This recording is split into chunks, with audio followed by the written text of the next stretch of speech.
Internal Revenue Service Circular 230 Disclosure.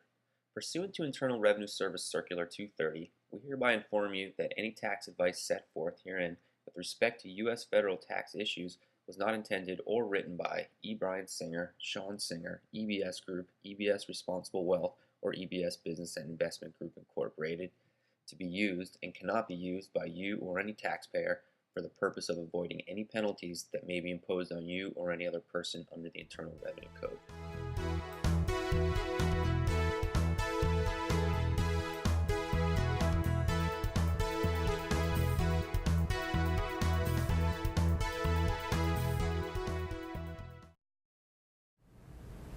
Welcome. I'm Brian Singer. I know your time's important and I appreciate you spending some of it with me today. I do not want to spend too much time talking about myself. Our website, www.ebsresponsiblewealth.com, has my bio and most other information that you might want to know about me. I will say, however, that in the course of my 35 years experience in dealing with tax-related matters, I may have saved my clients and others who have come to my lectures hundreds of millions of dollars in tax, and I'm hoping to be able to do something great for you as well. So if you like what you hear today, you can contact me through our website, www.ebsresponsiblewealth.com, to arrange for a free confidential consultation. The IRS is only in it for the money. It doesn't care about you, your family, your business, or fairness. Its sole purpose is to extract as much money out of you in the form of taxes, both during your lifetime and at death. You should be in it for the money too. What do I mean by that? It means that you may have to jump through some hoops if you're going to keep the government from taking your money. It's just that simple.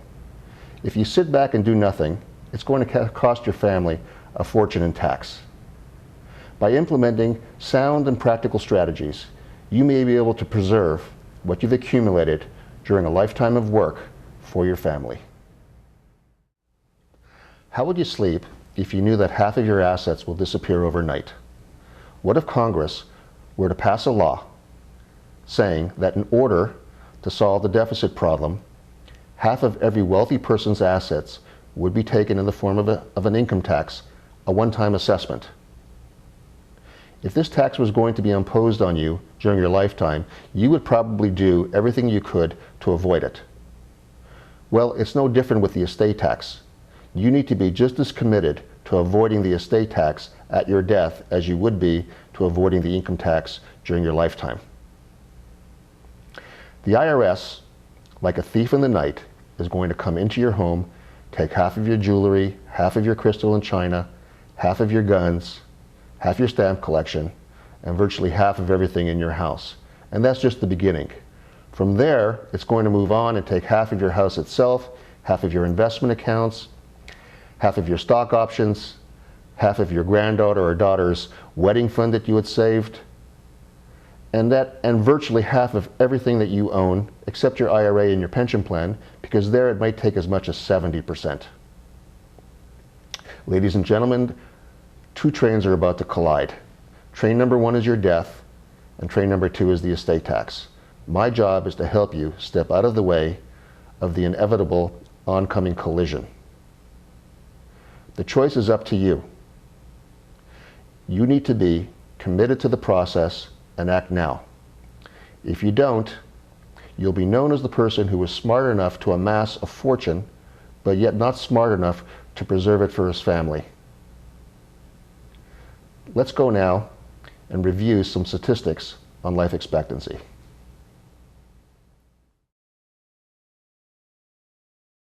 The Center for Disease Control does a yearly study of mortality and has arrived at an important conclusion. It concluded that the probability of you dying is 100%. It bewilders me why someone would not plan for an event that is 100% certain to happen, and yet so many people do not plan. I hope you do not become one of the many people who will pay a fortune in estate tax that might have been avoided. According to the CDC, the average life expectancy for a person between the ages of 70 and 75 is 10 to 15 years. Many of the people who view this video and come to my lectures will no longer be with us within 10 to 15 years. Which of you will it be? If I knew, planning would be a lot easier. If you are between the ages of 65 and 75, there is better than a 50% chance that you will die before the age of 85.